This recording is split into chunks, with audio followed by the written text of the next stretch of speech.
Hi everybody, meet Timmy. Today, Timmy's going to learn about psychology and advertising. Psychology has always been an essential component of advertising. Advertising's main functions are to inform, persuade, and influence. Today, we'll be focusing on persuasion. One of the most widely accepted models of persuasion that is often associated with advertising is the elaboration likelihood model. The elaboration likelihood model, otherwise known as the ELM, is the theory identifying two ways a communication can be persuasive: the central route or peripheral route. The route which is taken is dependent upon the abilities of processing and the motivation of the receiver. That's you, Timmy. Let's spell it out for you, Timmy. Here is the central route. This is a direct route of persuasion that appeals to logic and involves a great deal of thought. The central route is associated with high involvement. Involvement is how much time, energy, and other resources you are willing to put into the process. How much attention do you want to put into it, Timmy? Let's say you really want a new car, and you see an advertisement for a car on TV. Because you really want a car, you are highly involved. Now you are more likely to listen to that commercial. Because a car is an expensive investment, it has high perceived risk, which is defined as potential for loss in the pursuit of a desired outcome. By way of the central route, you will look at the facts and use logic to make your decision. It is more effective when the facts and arguments are more believable, and then you will buy that car, Timmy. This route often leads to more permanent attitude change. Remember, Timmy, this is a dual process model. Dual means two, Timmy. Let's look at the alternative, the peripheral route. In this route, the receiver, that's still you, Timmy, does not think carefully about a communication and is influenced instead by superficial cues. Examples of these cues or gimmicks include an emotional story, bright colors, sappy music, or an attractive speaker. Low involvement is associated with the peripheral route because the message content becomes relatively unimportant and ignored. The results of the peripheral route are more temporary and subject to change, as these cues play to the senses, emotions, and feelings. Yes, that's right, Timmy. Feelings. And now a word from our sponsors. Today's program is brought to you by Colors. Colors, colors, colors, the most important and effective aspect of advertising. Psychologists report that color impression can account for 60 to 70% of consumer reaction. Let's meet the colors.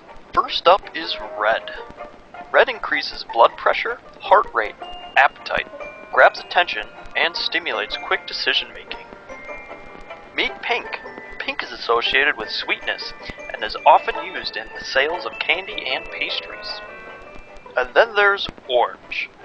Orange causes people to feel energetic and is often found in fast food restaurants. Prolonged exposure to orange can make one become very aggressive.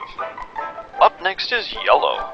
Yellow is the first color processed by the human eye, so it is often used to draw attention.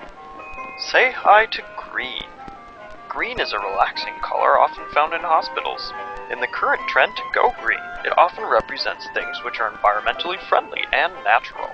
Let's welcome blue. Blue is the most popular, favorite color among adults. It is often used to sell jewelry and is the color of loyalty. Blue can also add a nauseating effect to food. Purple, come on down! Purple is one of the most difficult colors to produce. It is often associated with the royal, rich, and luxurious. And next we have brown. Brown is favored by men over women and often used to represent that which is natural and of the earth. Brown represents solidity and strength. And here comes black. Black represents power, sophistication, and formality. It's used to make other colors pop and a preferred color for type for increased readability. And finally there's white. White represents cleanliness and purity to many people. White can also imply simplicity, newness, and high technology. And next time you need to advertise, remember what colors can do for you. And now back to Timmy and his feelings. You see, Timmy, your feelings have a huge impact on how you're persuaded and how you spend your money. The ultimate goal of advertising. Feelings can also be referred to as affect. Affect occurs rapidly and involuntarily in response to a stimulus, like advertising.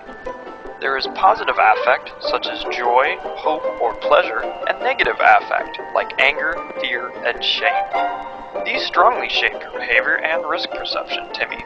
And did you know advertisers often rely on the affect heuristic to predict how you might respond to an advertisement, as well as your corresponding behavior? Well, Timmy, I sense your confusion. Let me define that for you. The affect heuristic refers to decisions that are determined by affective considerations, such as our feelings of like and dislike, or good and bad. It basically works like this, Timmy. If a stimulus arouses a negative effect, the receiver, haha, yes, Timmy, that's still you, will perceive the risks as higher and the benefits potentially lower. Conversely, if the stimulus yields a positive effect in the receiver, Timmy here will judge the related risks as low and the benefits higher, and increase the chances you will buy the product. This is why advertisements often contain positively charged emotional images and slogans, as well as the basic factual information. The amalgamation of these elements work through the central and peripheral routes. Do you see that, Timmy? How I brought that back around? And that is how psychology in advertising works. Since we've come full circle, it seems it's time to say goodbye for today. Say goodbye, Timmy, and join us next time to find out what else Timmy can learn.